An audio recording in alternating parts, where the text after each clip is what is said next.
नमस्कार, good evening. और आज की कहानी थोड़ी डिफरेंट है, अच्छी भी है, बुरी तो है लेकिन अच्छी है, क्योंकि क्राइम में अक्सर बहुत सारी सीरियस चीज़ें भी होती हैं, लेकिन कई बार क्राइम में कॉमेडी भी हो जाती है और कई कहानियाँ जो हैं बड़ी दिलचस्प होती हैं। ख़ास तौर पर कॉनमैन, ठग, चोर, इन लोगों की कहानी में बहुत सारी दिलचस्प चीज़ें होती हैं। मैं हमेशा कहता हूँ कि क्राइम बड़ी जो है सीरियस चीज़ है, सीरियस टॉपिक है, क्योंकि उसमें दुख, दर्द, गम, तकलीफ़ ज़्यादा होती है। लेकिन कई बार इन्हीं चीज़ों के बीच में से क्राइम में कुछ ऐसी चीज़ें आती हैं जो आपको थोड़ा सा अलग चौंकाती हैं, कई बार हंसाती भी हैं। तो आज की जो कहानी है वो ऐसी है। ये एक बहुत पहले आपको कहानी सुनाई थी हिंदुस्तान के सबसे बड़े ठग मिस्टर नटवर लाल की। तो वो अपने आप में जो ठगी की दास्तान है वो आज भी पढ़ी पढ़ाई जाती हैं, सुनी सुनाई जाती हैं। नटवर लाल के बाद वो तो चूँकि ठग की कैटेगरी में आते, हिंदुस्तान में अगर हम किसी चोर की बात करेंगे, शायद हिंदुस्तान नहीं, अगर दुनिया में हम बात करेंगे, तो टॉप 5 में मैं इस चोर को ज़रूर रखूँगा। नाम है देवेंद्र सिंह, लेकिन देवेंद्र सिंह के नाम से बहुत कम लोग जानते हैं। और जैसे ही बंटी चोर बोलता हूँ तो सब पहचान जाते हैं, क्योंकि इसने जो अपनी इसकी जो मकबूलियत है, इस जो मशहूर हुआ है, वो इस बंटी चोर की वजह से हुआ है। और आप लोगों में से बहुत सारे लोगों ने देखी होगी, एक फ़िल्म आई थी, ओए लकी लकी ओए। हाँ, दिवाकर बनर्जी की फ़िल्म थी जिसमें अभय देओल ने काम किया था। कायदे से वो बंटी का रोल प्ले किया था। कहते हैं कि इस फिल्म के लिए दिवाकर बनर्जी जो डायरेक्टर थे, बंटी को ही लेना चाहते थे, इस फिल्म में कास्ट करना चाहते थे। लेकिन उस वक्त बंटी जेल में बंद था, तो डेट इशू था डेट का, फिर ये भी था कि जेल से बाहर निकले फिर पता नहीं और किस केस में दोबारा अंदर हो जाए, तो लास्ट में अभय देओल को लेना पड़ा। और बंटी का ये सपना था बॉलीवुड फिल्म, तो उसका ये सपना पूरा हुआ। लेकिन अब बंटी बंटी चोर, ये दिल्ली पुलिस बहुत कम लोगों को कुछ खिताब देती है। और आपको ये भी बता दूं कि ये बंटी है जिसको दिल्ली पुलिस ने सबसे पहले जो नाम दिया था इसका, और सुपर चोर का नाम दिया था। उसकी वजह ये थी कि बहुत पहले 2003 के आसपास जब ये अरेस्ट हुआ था, तो तब जब पुलिस ने इसके एक जगह से चोरी किए सारे सामान बरामद किए थे, तो उसकी कीमत करोड़ों में थी। और ये वो चोर था जो सिर्फ यूं ही चोरी नहीं करता था, बल्कि अपने शौक़ को पूरा करने के लिए करता था, और इसके शौक़ बड़े महंगे थे। ये छोटी मोटी चीज़ों को तो हाथ भी नहीं लगाता था, चाहे वो फिर लग्जरी ज्वेलरी हो, महंगी घड़ियाँ हों, बहुत महंगी घड़ियाँ, आम घड़ियाँ तो सवाल ही नहीं है, एंटिक चीज़ें हों, और तो और जो महंगे महंगे जो घरों में कुत्ते लोग पालते हैं, पपीज़, ये उनका भी शौकीन था और उनको भी चुरा के ले जाता था। तो इसकी सारी चीज़ें और इसके चुराने का तरीका वो सबसे ज़्यादा इंटरेस्टिंग है। तो इसकी पूरी कहानी ये है कि देवेंद्र सिंह दिल्ली के एक विकासपुरी इलाका है, बड़ा फेमस, वहाँ इसकी पैदाइश हुई। लेकिन बचपन से ही इसका दिमाग और दिल कहीं और भटक रहा था, पढ़ाई लिखाई में मन नहीं था, तो अपने फादर से बहुत पिटता था। जब ये 9th क्लास में था तभी इसने फिर कुछ बदमाशी की, दिन भर बाहर रहता था, आवारागर्दी करता था, तो कई बार पिता घर से निकाला गया, कई बार पिता घर से निकाला गया। फिर एक दिन 9th में इसके फादर को और गुस्सा आया, तो उन्होंने कहा तुम घर में मत आना। उसके बाद इसने ये घर छोड़ दिया और इधर उधर आवारागर्दी करने लगा, भटकता रहा। बहुत कम उम्र में 1993 में इसने पहली बार चोरी की। चोरी करने के बाद जो चोरी की तो ये पकड़ा गया, क्योंकि इससे ज़्यादा जानकारी नहीं थी। तो पकड़ने के बाद इसको जो दिल्ली पुलिस की स्पेशल स्टाफ थी वो अपने दफ्तर ले गई, दफ्तर में बैठाया उसका, इसको लॉकअप में। पता नहीं इसने क्या हरकत की कि दिल्ली पुलिस की स्पेशल स्टाफ के उस दफ्तर में जहाँ पे 20-25 पुलिस वाले मौजूद थे, उनकी मौजूदगी में ये वहाँ से भाग गया। तो पहली बार गिरफ्तार होता और पहली बार में पुलिस को चकमा दे देता है। उसका धीरे धीरे ये चोरी की वारदातों में शामिल होता जाता है। इसकी चोरी के किस्से कुछ कुछ जो बहुत मशहूर है वो आपको सुनाऊंगा, लेकिन उससे पहले जो कुछ खास चीज़ें इसके बारे में है कि 1993 से कहते हैं कि रिकॉर्ड पे इसने चोरी शुरू की, और अपने करियर में इसने करीब 500 से 550 चोरियाँ की। दिल्ली, जालंधर, चंडीगढ़, कोलकाता, मुंबई, केरल, कर्नाटक, बेंगलोर, हैदराबाद, मतलब जिस शहर का आप नाम लें वहाँ वहाँ बंटी चोर पहुँचा और इसने चोरी की। इसके चोरी करने का तरीका बड़ा नायाब था। इसने जितनी भी चोरियाँ की वो सब रात 2 बजे से लेकर सुबह 6 बजे के दरमियान, और इनमें से भी 80% चोरी सुबह 5 से 6 के दरमियान। चोरी करने के लिए जब भी ये मकान में दाखिल होता था तो इसके पास कभी कोई औजार नहीं रखता था, ना कोई हथियार रखता था, ना चाकू, ना गन, कुछ नहीं। सिर्फ एक लंबा सा पेचकस होता था इसके पास, जिसके ज़रिए ये दरवाज़ा या खिड़कियों का लीवर को खोल देता था। उसमें इसको महारत हासिल थी। उसके अलावा उसके बाद ये अंदर चला जाता था। इसने अपने पूरी करियर में कभी चोरी करते वक्त किसी को ज़ख्मी नहीं किया, किसी को मारा पीटा नहीं, बहुत शालीनता से, सुकून से चोरी करता था, निकल जाता था। जो मैंने बताया कि उसको शौक़ था, जिस भी घर में चोरी करता था या जिस शोरूम में चोरी करता था, सिर्फ लग्जरी ज्वेलरी, महंगी कारें, विदेशी घड़ियाँ, एंटिक फर्नीचर, विदेशी महंगी शराब की बोतलें, ये सारी चीज़ें उठाता था। एक ख़ास बात ये थी कि ये जब भी किसी के घर में चोरी करने जाता था तो एक चोरी की कार में बैठ कर जाता था। वो कार भी चुराई हुई होती थी, और उसके बाद जिस घर में ये चोरी करता था, ज़ाहिर सी बात वो सारे आलीशान घर हुआ करते थे, तो उस घर में भी लग्जरी कार है, तो ये चोरी की कार गेट के बाहर लगाता था, घर के अंदर दाखिल होता था, वहाँ से सामान उठाता था, और साथ में उस घर से उसी के घर की गाड़ी की चाबी लेता, फिर उस गाड़ी में बैठता और उसमें निकल जाता। जिस गाड़ी से ये चोरी किया था वो गाड़ी कभी वापस लेके नहीं जाता, वो जिस घर में चोरी करनी है उस घर के बाहर ही छोड़ देता और उस घर की गाड़ी को लेकर जाता। ये इसका हमेशा ये रहा। चोरी के सारे सामान इसने हमेशा बेचे, लेकिन इसने अपने पूरे करियर में, इसका करियर अगर मान लो मैं करीब 15-16 साल, कभी गाड़ी नहीं बेची इसने। गाड़ी को हमेशा इसने यूज़ किया, जब तक मन किया उसके बाद कहीं पे ले जाकर सुनसान जगह पे छोड़ देता और चला जाता। गाड़ी बेचने का काम नहीं करता था ये। इसकी जो सबसे ख़ास बात थी, इसका कॉन्फिडेंस। कहते हैं कि दिल्ली पुलिस ने बाकायदा, जब एक के बाद एक चोरी हो रही थी और दिल्ली से ही इसकी शुरुआत हुई, दिल्ली में ही पैदाइश हुई, तो दिल्ली पुलिस ने एक्सपर्ट्स की टीमों को मिलाकर बाकायदा इसके ऊपर रिसर्च करना शुरू किया कि आखिर ये ऐसा कैसे करता है, और ये जो है पकड़ाता नहीं है, लोगों को मारता नहीं है, लेकिन बहुत ईजिली सब कुछ चोरी करता है। चोरी की इसकी कारस्तानी है जो है किस्से एक से एक हैं, लेकिन उससे पहले इसके जो और महान किस्से हैं वो आपको बता दूं कि ये अब तक 550 चोरी के इल्ज़ाम रहे इस पर, और करीब करीब दर्जन बार ये पुलिस की हिरासत से भागा। एक तो मैंने बताया कि जब पहली बार ये अरेस्ट हुआ तो 1993 में ये दिल्ली पुलिस की स्पेशल स्टाफ के दफ्तर से भाग गया। इसके बाद एक बार ये चेन्नई में था, चेन्नई में पकड़ा गया चोरी करने के बाद, जुडिशियल कस्टडी में इसको जेल भेजा गया। जेल के गेट पे पता नहीं इसने कैसे संतरी को चकमा दिया, और उसी जेल के अहाते में, परिसर में, जेल कैंपस के अंदर पार्किंग में एक स्कूटर खड़ा हुआ था। उस स्कूटर, वो जो स्कूटर था वो एक सब इंस्पेक्टर का था, वो उस स्कूटर में बैठता है सब इंस्पेक्टर के और जेल से आराम से निकल जाता है। तो वहाँ से भागा। एक बार ये चंडीगढ़ की जेल में बंद था, इसे बाहर निकलना था। इसने अचानक शीशे का कुछ ग्लास और कुछ चीज़ें थी जो इसने तोड़ा और उसको मुंह में डाला और खा गया, तो इंजर्ड कर लिया, खुद को इंजरी हो गई इसकी। इसको फ़ौरन हॉस्पिटल ले जाया गया। जब ये हॉस्पिटल पहुंचा तो इसने सिरिंज से हथकड़ी खोली और वहाँ हॉस्पिटल से भाग गया। एक बार मुंबई में एक मारुति कार में, चोरी की कार में जा रहा था, इत्तेफाक से उस कार का नंबर फ्लैश हो गया। मुंबई पुलिस के एक जगह पे नाके पे 2 पुलिस वाले ने उस कार को देखा। बंटी कार चला रहे थे, बंटी साहब को पकड़ा गया, उसका कहा गया चलो थाने। अब वो एकदम घबराया नहीं, आराम से उसने बोला कि चलो थाने। थोड़ी दूर तक वो ड्राइव करता है, उसका अचानक वो उन्हीं के आंखों के सामने कुछ ऐसी एक चीज़ हटाता है, एक तार, और गाड़ी बंद हो जाती है। काफ़ी स्टार्ट करने का नाटक करता है, गाड़ी स्टार्ट होती नहीं है। उसके बाद वो उन दोनों पुलिस वालों से कहता है कि गाड़ी में कुछ प्रॉब्लम आ गई, आप ज़रा धक्का दे दीजिए। अब बाकायदा पुलिस वाले से कहता लीजिए आप भी स्टार्ट करके देख लीजिए। पुलिस वाले भी करते हैं तो स्टार्ट होता नहीं, क्योंकि तार निकला हुआ था।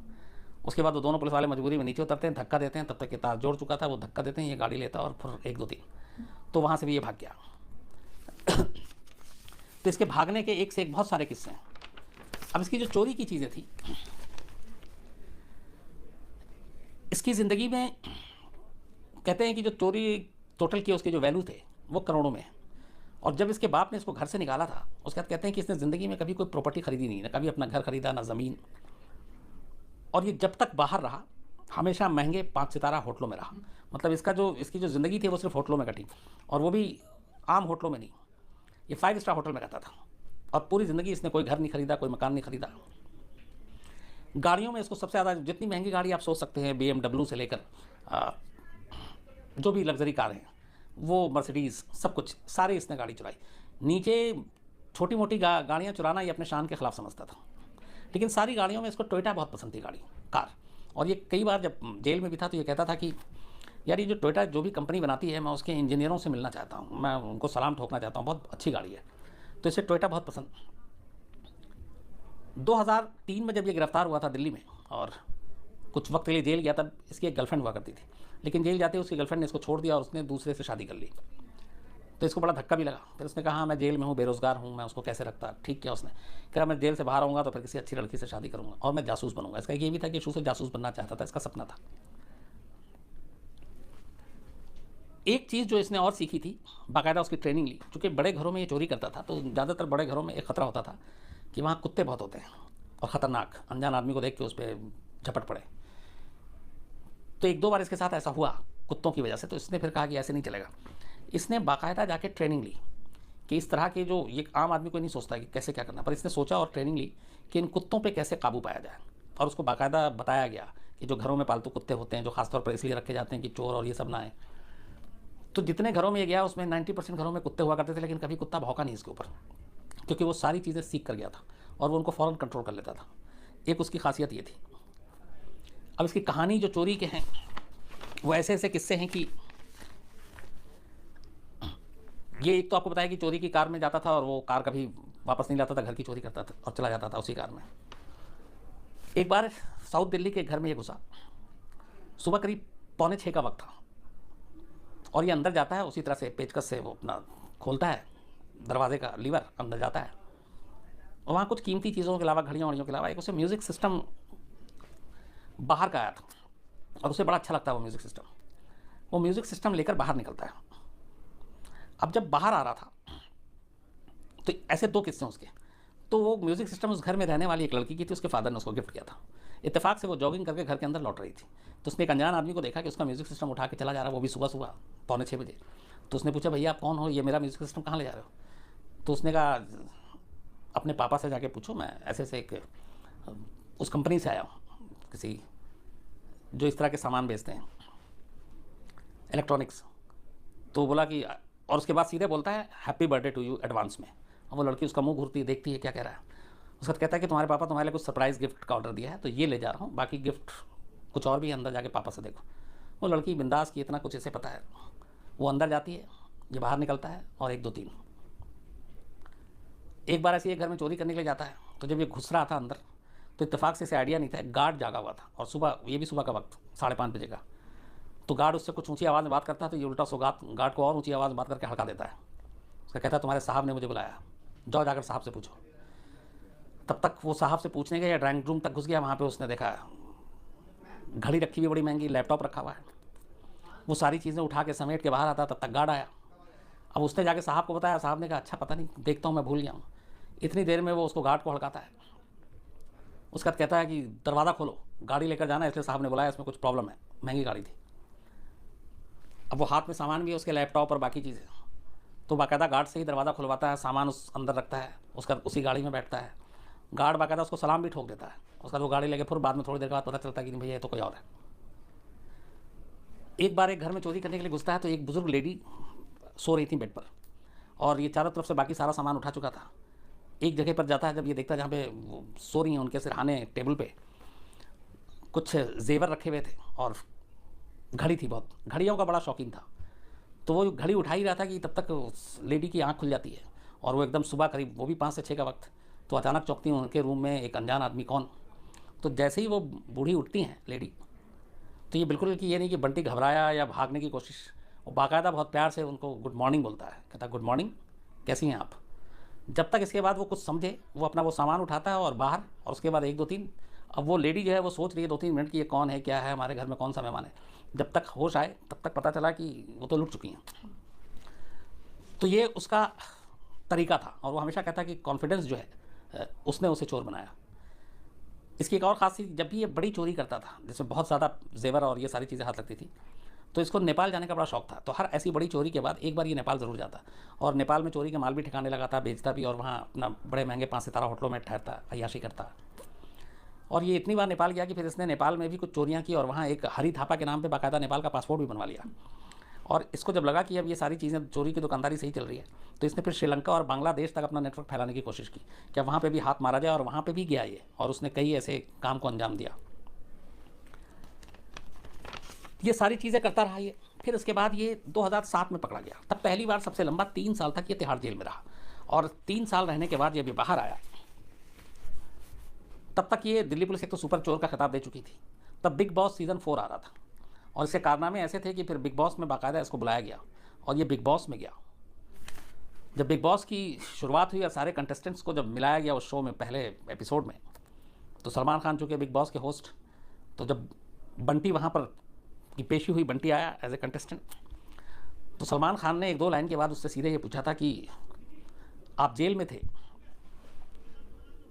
तो ये पलट के जवाब देता है कि हाँ, जैसे आप थे। तो अब सलमान खान उस वक्त थोड़ा सन भी रहे थे, तो इस जवाब की उम्मीद नहीं थी। अब जब वो पूछा कि आप जेल में थे, ये कह रहा है कि हाँ जैसे आप थे। तो अब यहाँ दो चीज़ें थी कि मतलब उसने ये भी कहा कि अगर आपको लगता है कि आप बेकसूर थे और फिर भी आप जेल में थे, तो मान लीजिए कि मैं भी बेकसूर था और मैं जेल में था, और एक जगह पे उन्होंने चोर कह दिया, तो उसको बड़ी आपत्ति हुई, बुरा लगा। उसने सलमान खान को टोक दिया कि आप मुझे चोर ना कहें। वो अपने आप को चोर कहलाना भी पसंद नहीं करता, वो मतलब उस्ताद या कुछ और आप कहें, तो वो उस तरह की चीज़ें करना। तो बिग बॉस में भी हालांकि उसने अपने हरकतें दिखाई, खुराफात। एक बार एक कैमरे को ढक दिया था, जब कन्फेशन की बात आ रही थी, कैमरा तोड़ दिया था, तो बिग बॉस में एंट्री भी जल्दी हुई और फिर बिग बॉस से निकाल भी जल्दी दिया गया, क्योंकि बंटी के लिए शायद बिग बॉस जैसी जगह थी नहीं। तो इसके बाद फिर वो कई चैनल में आया और बाकायदा उसने कहा कि जब 2010 की एक और ख़ास बात ये थी कि जब ये तिहाड़ जेल से आया तो 3 साल पहली बार लंबा वक्त तक जेल में रहा। बाहर आया तो इसके पास, जैसा मैंने आपको बताया, कभी कोई प्रॉपर्टी नहीं बनाई, कभी कोई, सिर्फ ये होटलों में ठहरता था। तो ये अपने घर गया विकासपुरी, इसके भाई हैं 2 और माँ बाप भी हैं। बट इतने केस हो चुके हैं और इतने हिंदुस्तान के शायद ही कोई ऐसा स्टेट हो जिसकी पुलिस, चूँकि पता के नाम पे एक ही है विकासपुरी, तो वो बेचारी सारी पुलिस उसी घर पे पहुंच जाती है, क्योंकि पूरी जो जन्म कुंडली है उसमें वही लिखा हुआ था। तो घर वाले भी परेशान ही होंगे, क्योंकि हर दूसरे दिन पुलिस वाला दस्तक दे देता है घर में। तो ये जब जेल से निकला तो वो घर गया, तो घर वालों ने, भाई ने सबने कहा कि भैया हमारा तुम्हारे साथ कोई रिश्ता नहीं है, तुम हमारे यहाँ नहीं रहोगे वरना पुलिस तंग करेगी। तो घर वालों ने रखा नहीं। तो पहली बार इसकी ज़िंदगी में तब 2010 में आया कि इसके पास, चूँकि जेल से आया तो पैसे भी नहीं है, और ये पैसा सेव भी नहीं करता था। जो चोरी करता था उसको उड़ा देता था, क्योंकि शौक बड़े बड़े थे, फ्लाइट में घूमना, 5 स्टार होटल में ठहरना, लड़कियों के साथ घूमना, गर्लफ्रेंड बनाना। तो ये कई दिन तक ऐसे ही इधर उधर रहा। उसके बाद एक अजीब सी कहानी हुई कि जो 2007 में इसको जब ये पकड़ाया था, तो लोधी कॉलोनी पुलिस स्टेशन के एसएचओ थे इंस्पेक्टर राजेंद्र सिंह, उन्होंने इसको पकड़ा था और बंटी के ऊपर बहुत काम कर रखा था, क्योंकि साउथ दिल्ली में बड़ा प्रेशर था बंटी को लेकर, इतनी चोरियां कर चुका था। तो इंस्पेक्टर राजेंद्र सिंह ने इसको पकड़ा था। तो जब ये छूट कर आया और उसको कहीं ठिकाना नहीं मिला, तो ये सीधे लोधी कॉलोनी पुलिस स्टेशन पहुंच गया और इंस्पेक्टर राजेंद्र सिंह को बोलता है कि मेरे घर वालों ने मुझे रखने से मना कर दिया, मेरे पास पैसे नहीं है, ठिकाना नहीं, मैं कहाँ जाऊँ। इंस्पेक्टर राजेंद्र सिंह इसको अपने घर ले गए, इसको कपड़ा दिलाया, इसको जूते दिलाए, और कुछ दिन ये वहाँ रहा। और तब इसने ये कहा था, उस वक्त उसी वक्त मेरी भी इससे मुलाकात हुई थी, उस वक्त मीडिया से सारी बातें भी हो रही थी, और इसने असल में एक लाइन बोली थी कि अब मैं चोरी नहीं करूँगा कभी, और इसने कसम खाई थी। और अब मैं सुधर गया हूँ, अब मैं कुछ अच्छा काम करूँगा, एक अच्छी लड़की देखूँगा, उससे शादी करूँगा, और मैं डिटेक्टिव बनूँगा, क्योंकि मेरे पेशे ने मुझे इतना तजुर्बा दिया कि मैं एक अच्छा जासूस बन सकता हूँ, तो मैं एक जासूस बनूँगा। और इंस्पेक्टर राजेंद्र सिंह भी इस पर बड़े खुश हुए थे, इसके इस बदलाव पे, और फिर लगा था कि वाकई अब बहुत हो गया, अब ये बंटी बदल जाएगा। लेकिन वो सिर्फ थोड़े दिन का धोखा था। उसके बाद ये बिग बॉस में जाता है, फिर बिग बॉस से बाहर आ जाता है, और फिर फिल्म वो लकी लकी ओए आती है, उसके बाद ये घर घर में इसका नाम आ जाता है। लेकिन ये अपनी आदत से बाज नहीं आता। 2013 में, अब चूँकि दिल्ली में इसकी सारी हरकतें एकदम बेनकाब हो चुकी थी, इसके तरीका बेनकाब हो चुका था। जितने भी दिल्ली में 5 स्टार होटल थे उसमें जो ज्वेलरी शोरूम होता है उसमें भी जाके इसने चोरी की थी, बहुत सारी चीज़ें। तो ये फिर 2013 में तिरुवनंतपुरम निकल लेता है, केरल, और केरल में जाकर अब ये चोरियाँ करना शुरू करते हैं। इत्तेफाक से एक बहुत बड़े बिजनेसमैन केरल के, ये उनके घर में एक दिन घुस जाता है उसी तरीके से पेचकस वेस करके, और वहाँ से बड़ी महंगी घड़ियाँ, लैपटॉप, जेवर, ये सब चुराता है, लेकिन सीसीटीवी कैमरे में आ जाता है। तो लंबी खामोशी के बाद एक तरफ ये बात थी कि अब बंटी बदल गया है, अचानक कैमरे में बंटी का चेहरा नज़र आता है और बाकायदा चोरी करते हुए घर में घुसते हुए, तो लगता है कि नहीं, बंटी बदला नहीं है, सुधरा भी नहीं है। इसके बाद चूँकि बिजनेसमैन बहुत बड़े थे वो केरल के, तो पुलिस के ऊपर भी प्रेशर, तो केरल पुलिस लगातार फिर इधर उधर छानती रहती है। इस इंसिडेंट के करीब 1-1.5 महीने के बाद पुलिस को पता चलता है कि बंटी पुणे के एक 5 स्टार होटल में ठहरा हुआ है और उसी बिजनेसमैन के सारे उन चीज़ों से ऐश कर रहा है। तो केरल पुलिस की टीम पहुंचती है पुणे, और इसको 27 जनवरी 2013 को पुणे के एक 5 सितारा होटल से गिरफ्तार करती है। गिरफ्तार करने के बाद वापस केरल ले जाया जाता है।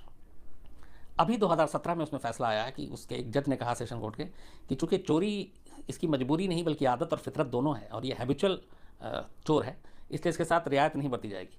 तो बंटी के करियर की सबसे कड़ी सज़ा केरल कोर्ट ने दी है 2017 में इसी चोरी के मामले में, और उसके पुराने रिकॉर्ड को देखते हुए 10 साल कैद की सज़ा दी है। तो बंटी के बारे में आखिरी खबर यही है कि वो केरल तिरुवनंतपुरम के जेल में है और वहाँ सज़ा काट रहा है। लेकिन ये जो 10 साल की सज़ा है, ये जाहिर सी बात है कि 10 साल होगी नहीं, उससे पहले फिर वो उसको बेल भी मिलेगी और वो बाहर भी आ जाएगा। बट पहली बार उसकी अपनी लाइफ में इतनी कड़ी सज़ा मिली है। ये तो हो गई एक तरफ की पूरी कहानी है। अब बंटी की असली ज़िंदगी में जब बंटी से बातचीत करने का मुझे मौका मिला तो उससे पहले तो यही पूछा था कि ये जो आप चोरी करते हो, तो 2-3 चीज़ें कि इतना, मतलब एक तो बेखौफ, और ऐसे बड़े घरों में जहाँ गार्ड है, कुत्ता है, और मतलब पकड़े जाने के सारे खतरे हैं। तो इसका जवाब ये था कि पहले तो जाहिर सी बात है कैमरे पे कुछ और बोलना, और जब कैमरा बंद हो जाता तब क्योंकि उसे मालूम है कि बहुत सारे केसेस चल रहे हैं। केस के बारे में भी उसने बताया था। मैंने कहा 500-550 केस। उसने कहा नहीं, मेरे ऊपर सिर्फ 50 केस हैं, बाकी सब मीडिया ने बनाया है। और पर मैंने कहा कि उसमें तो बहुत सारे FIR है। तो उसने कहा लेकिन उन सब में से सबूत ना होने की वजह से मैं बरी होता गया, तो अब वो 500 के बाद 50 ही रह गया। तो उसने केस के बारे में ये बताया। दूसरा उसका ये कहना था कि मुझे लगता था, मेरे अंदर इतना कॉन्फिडेंस है कि मैं किसी के घर में चोरी करने नहीं जा रहा हूँ, बल्कि मुझे वहाँ से कुछ सामान उठाना है जिसको मैं भूल गया हूँ, वो सामान उठा के वापस ले जाना है। तो मेरे मन में ये चलता था और इसीलिए मैं बेधड़क घुसता था। और चाहे फिर इस चोरी, वो उसने कभी शब्द इस्तेमाल नहीं करता था। वो कहता था केस, तो कहता था कि जब भी मैं ऐसा कोई केस पे निकलता था तो मुझे यही लगता था कि वहाँ कुछ सामान पड़ा हुआ और मुझे वो उठा के लेकर आना है, बस इतनी सी बात थी। और इस लाने और ले जाने के बीच में अगर कोई बीच में आ गया तो बस उनसे बात करनी है, मुझे हाथ नहीं उठाना है। और इसलिए मैंने कभी कोई हथियार नहीं रखा। और बोला वो आसानी होती कि उन्हीं के घर से जब सामान उठा रहे हैं तो उन्हीं की गाड़ी भी यूज़ कर लें, इसमें क्या जाता है। और गाड़ी कभी बेची नहीं, क्योंकि गाड़ी मैं अपनी ज़रूरत के लिए इस्तेमाल करता था। और फिर उसके बाद मैं कहीं छोड़ देता था, बाद में कुछ दिन बाद वो गाड़ी उनके घर तक पहुँच जाती थी। और सामान इतने थे कि अगर मैं कुछ उठा कर ले भी जा रहा हूँ तो उस घर वालों को कोई फ़र्क नहीं पड़ेगा। बट वो बार बार ये कहता था कि भैया मुझे चोर मत कहा कीजिए, चोर शब्द से मुझे बड़ा वो लगता है। ये सारे केसेस हैं। उसे एक तो हीरो बनने का बड़ा शौक था, और दूसरा उसको ये भी था कि पुलिस जो है, मैं उससे कुछ कदम आगे हूँ। हालांकि तिहाड़ जेल में जब ये था तो तिहाड़ जेल के जो एक PRO थे, उनसे मेरी एक लंबी बात हुई। उनका ये कहना था कि ये इतना इंटेलिजेंट या इतना शातिर नहीं है जितना आप लोग या मीडिया इसको समझती है। ये एक आम टाइप का ही चोर है। लेकिन फिर ये है कि जब उनसे पूछा कि यार अगर इसने 500-550 चोरी की है और ये बहुत बार पकड़ाया भी नहीं, तो इसका मतलब है कि फिर या तो पुलिस निकम्मी है या फिर पुलिस अपना काम नहीं कर रही है। और दूसरा ये कि इसकी शातिरपना दूसरे तरीके, एक कभी इसने लाइफ में गैंग नहीं बनाया। इसका ये कहना था कि चोरी कभी 2 लोग मिलकर कर ही नहीं सकते, और एक से जहाँ ज़्यादा लोग शामिल हुए वहीं पे आपके पकड़े जाने का खतरा ज़्यादा है। तो इसलिए जो भी करो अपने आप करो, अपने बलबूते पे करो। तो इसने अपने पूरे करियर में कभी भी किसी को साथ चोरी नहीं की, बल्कि ये अकेला था, अकेला ही करता रहा। और उसने ये भी कहा कि चोरी के पैसे ज़्यादा दिन रहते नहीं हैं, टिकते नहीं हैं, इसलिए उसको जमा करने का मतलब बोला, अगर मैं ये जो मैंने आपको बताया कि घर नहीं, प्रॉपर्टी नहीं खरीदी, तो बोला कि जब भी मैं पकड़ा जाऊँगा तो जाहिर सी बात है कि जो चीज़ मेरे नाम पे है वो चीज़ें कोर्ट जब्त कर लेगी। तो फ़ायदा क्या मैं इतनी मेहनत करूँ, उससे अच्छा है कि जो जितने पैसे हैं मैं दिन गिनता था, उसके हिसाब से प्लान करता था कि अभी अगर मान लीजिए मेरे पास 1 लाख है तो कितने नाइट में 5 स्टार होटल में इसका बिल कितना होगा, खाने का बिल कितना होगा, एयर फेयर कितना होगा। गाड़ी की कभी ज़रूरत नहीं पड़ी, क्योंकि कहता था कि मैं इतना कॉन्फिडेंट हूँ कि अगर मैं पैदल निकलूँ तो मैं आधे किलोमीटर से ज़्यादा पैदल नहीं चलूँगा। उस आधे किलोमीटर के अंदर अंदर मैं किसी एक गाड़ी में सवार हो चुका हूँगा, और वो गाड़ी चाहे कैसे भी बंद हो। तो ये उसका कॉन्फिडेंस लेवल था। हिंदुस्तान में कहते हैं कि इससे ज़्यादा शातिर चोर कोई नहीं हुआ है। कई बार इसने बदलने की बात की है लेकिन बदला नहीं। अब फ़िलहाल अभी जेल में है, और वो जेल में है इसलिए बाकी लोग सुकून में हैं। जेल के बाहर आएगा, फिर कहीं चोरी होगी तो पता चलेगा कि बंटी चोर आ गया है। तो ये एक पूरा जो कैरेक्टर है बंटी चोर का, और अगर आप उसकी तस्वीरें देखें, अलग अलग होलिया में भी कैप पहनने का शौकीन, अच्छे कपड़े पहनने का शौकीन, अच्छे दिखने का शौकीन। और अभी उसका ये भी, हाँ, इसकी एक बड़ी और ख़ास चीज़ है कि एक चीज़ जो इसने बताई थी, मैंने कहा कि तुमने बहुत बड़े बड़े घरों में चोरियाँ की, फिर भी तुम्हारी कोई और तमन्ना होगी कि कहीं और चोरी, कोई ऐसी जगह चोरी। तब इसने कहा था कि मुझे 2 लोगों के घर में चोरी करनी है, और मैं 2 लोगों का बड़ा फ़ैन हूँ, एक अमिताभ बच्चन, एक उर्मिला मातोंडकर। ये उर्मिला मातोंडकर का फ़ैन रंगीला फिल्म के बाद हुआ था, उसने देखी भी, और अमिताभ बच्चन का फ़ैन शुरू से था। तो उसने कहा मुझे इन 2 लोगों से मिलना भी है और इन 2 लोगों के घर में चोरी भी करनी है। हालांकि उसका अभी तक ये सपना पूरा नहीं हुआ। ये मुंबई कई बार गया है, लेकिन शायद जूही के जो बच्चन साहब का बंगला, वहाँ तक जाने का मौका नहीं मिला, और उर्मिला मातोंडकर के घर जाने का मौका नहीं मिला। लेकिन उसने कहा मैं इन दोनों का फ़ैन हूँ, इन दोनों से मिलना भी चाहता हूँ, और इन दोनों के घर में चोरी भी करना चाहता हूँ। तो ये भी पूछा था कि तो क्या मतलब चोरी के दौरान ही मुलाकात करने का इरादा है, या फिर चोरी से पहले या पकड़े जाने के बाद। तो खैर वो हंस के टाल गया, लेकिन ये उसकी तमन्ना थी कि वो कभी अमिताभ बच्चन और उर्मिला मातोंडकर के घर में भी चोरी करे। और तो ऐसे ऐसे उसके सपने भी हैं। लेकिन वाकई हिंदुस्तान में अगर चोरों की बात होगी, जैसे ठगों की बात होगी, तो ठगों के शहंशाह एक ही नटवर लाल, और अगर चोर की बात होगी तो फिर देवेंद्र कुमार उर्फ बंटी से बड़ा चोर हिंदुस्तान में फ़िलहाल तो कोई और नहीं है, जिसके ऊपर 550 के करीब केसेस हैं, और पता नहीं कितने राज्य में हैं, कहाँ कहाँ की पुलिस ढूंढती रहती है, और वो बस अपने मिशन पर लगा रहता है। तो ये थी बंटी चोर की पूरी कहानी। जैसी भी लगी आप ज़रूर बताइएगा, और अपने सुझाव, अपनी शिकायतें हमेशा की तरह भेजते रहिएगा। फिर आपसे मुलाकात होगी। फ़िलहाल इतना ही। Thank you very much.